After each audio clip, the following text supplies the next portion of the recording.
I built this 3D interactive particles for this portfolio website only using Claude. All we have to do is just type the prompt. Super simple. In this video, I'll show you how I generate the front end, how I added the 3D particles using prompts, and how I combined everything into a simple clean project.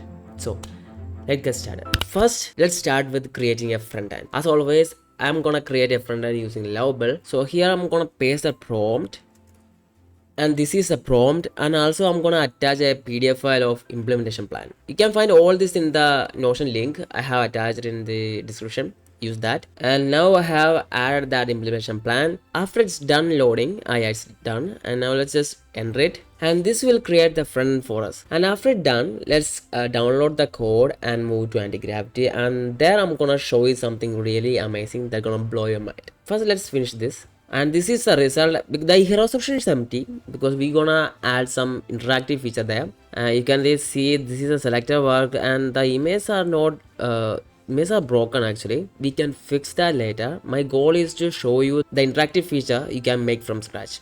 So these are the sections, and now the hero section empty. Let's just download this code.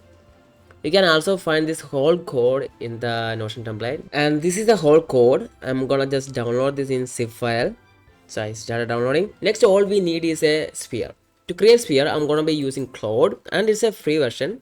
You can just convert it to Opus if you want. I mean, if you have a higher version, please choose Opus. Okay, now just paste the prompt that will create the sphere for us. We're gonna be using HTML, CSS, and JavaScript to create the sphere. So after pasting this prompt, just enter, and we got the result. And here you can see when you scroll down, tap on it, and it will show you how this particular sphere works and everything. Let it load first. Okay, and this is sphere we created from scratch, and it's really interactive. You can see as you can see, it is moving when the cursor is on the top and everything, and it's really working.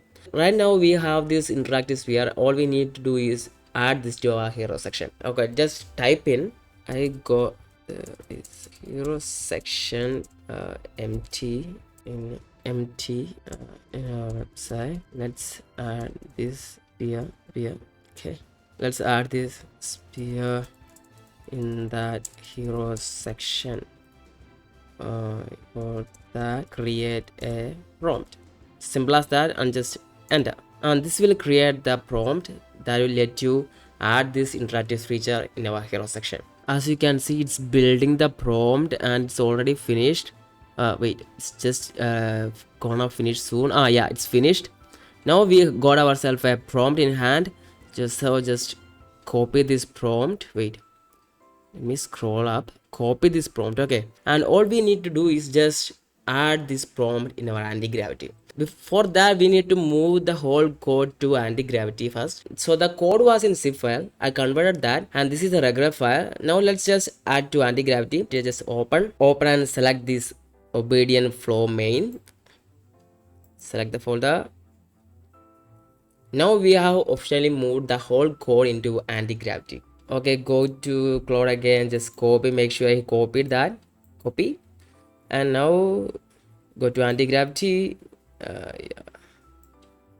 Closer. Okay, now Antigravity, and just paste the prompt here, and then just enter, and it's finished. And these are the tasks it done. Now let's go to terminal, new terminal, run it, and follow the link. We got ourselves a result. Let me explain it. Okay guys, we got ourselves a result. Before touching anything, I want to see everything is running fine. So these are selector work, and then there is a about section. Oh, there is no footer actually, so you can make one by one if you want, because this is success actually. So it's really good. You can add names over here to make it even better. Okay, I know. Okay, let me just move my cursor right over here. As you can see, it's really working. Oh my god, see how smooth this is. Okay, there is no third-party website needed anymore. We can build our own components and add in our hero section. Okay, how cool is that? There's a cool idea. I mean, you can just convert this dot into your name, and whenever a person come and tab on, move their cursor to your first letter, it will show like this. How cool that would be. We're gonna make that idea into action later. If you like this video, please like and subscribe, and I will see you in the next awesome video. Thank you for watching.